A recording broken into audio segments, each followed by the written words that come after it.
bagong kanta. So, ito ba ay nangangahulugan bagong kanta kasi may pinagdaanan ka? Hindi naman. Nagkataon lang na, yun nga, parang siguro everything fell into place.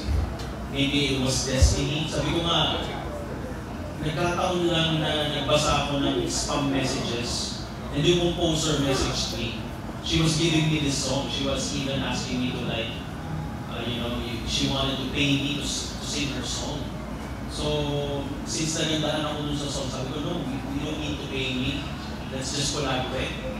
And pinuproduce namin yung song dahil naniniwala ako dun sa kanya. Nagkataon talaga. And actually, hindi nga rin, wala pa siyang alam masyado sa issue ko, yung composer. Kaya wala talaga was mo lang. Pranggahan diretsahan kasi hubati. So papasok sa kamalayan at kaisipan ng bawat isa na posibleng may kinalaman nito sa ginawang pagbubulag sa iyo. Question ko lang, nakatulong ba yung isyong pinagdaanan mo para mas lalo mong mabigyan ng magandang interpretasyon ang awiting hubad? That was actually yung naranasan ko. It was not a good experience.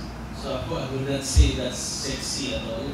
But I would say yung mula noon, nung mangyari yun, it made me a strong person. It made me, kung ano yung wisdom na meron ako ngayon. So, nagano yun, through time, na-develop sa akin siguro yung strength ko as a person. Hindi lang dahil doon sa nangyari na yun, kundi doon sa lahat ng mga pinagdaanan ko, nagsama-sama na yun, accumulative. And now, ayan, lumabas na sa hubad. Siguro, doon lumabas yung lahat ng experiences ko sa buhay. Natakot ka sa mga interview mo na sinabi mo na kaya hindi ka nagsalita, lumantad, natakot ka.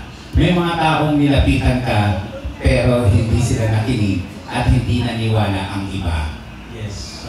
Ngayon ba, sa kinatatayo, sa kinauupuan mo yan, gaano ka na ba kalakas? Gaano na ba katatag ang isang Jel Santos para harapin ang mas malalim pang problema kaysa dun sa rape na hinarap mo, yung harassment na hinarap mo? Masasabi ko, I'm matatag na ako ngayon. I'm of age. I went through a lot after that. Dami namin pinagdaanan. Ng manager ko, si Kuya Romel, mapasa career ko, mapasa personal kong buhay. Kasi syempre, nung mangyari yun, yung personal kong buhay, naapektuhan, wala ako ng trabaho. I was the breadwinner of the family. So, dami talagang pinagdaanan. Pero, that made me who I am right now. Kundi dahil sa mga nagdaan na yan, hindi ako magiging kung sino ako ngayon. Kaya I'm thankful for that, sa mga pinagdaanan ko na ngayon.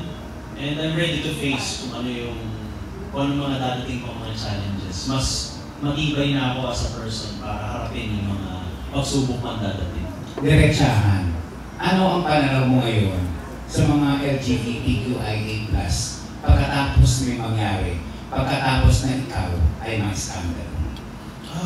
I have nothing personal with LGBTQ sa mga community. And, yung nangyari sa akin is isolated, because yung person na to, maybe he didn't represent the community really well. So it's really in the person. Hindi naman yan, kumbaga yung kasalanan niya, hindi kasalanan ng buong LGBTQ community.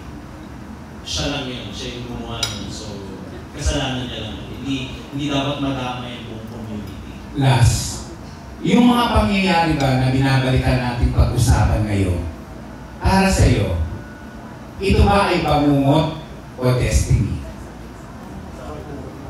Destiny. Bakit? Everything happens for a reason. Lahat may dahilan kung bakit nangyayari ang mga bagay-bagay. Kasi hindi naman yan nahayaan ng Diyos kung hindi yan meant to be. Kaya for me, it's destiny. Thank you. Thank you. Good morning. Ay, salamat.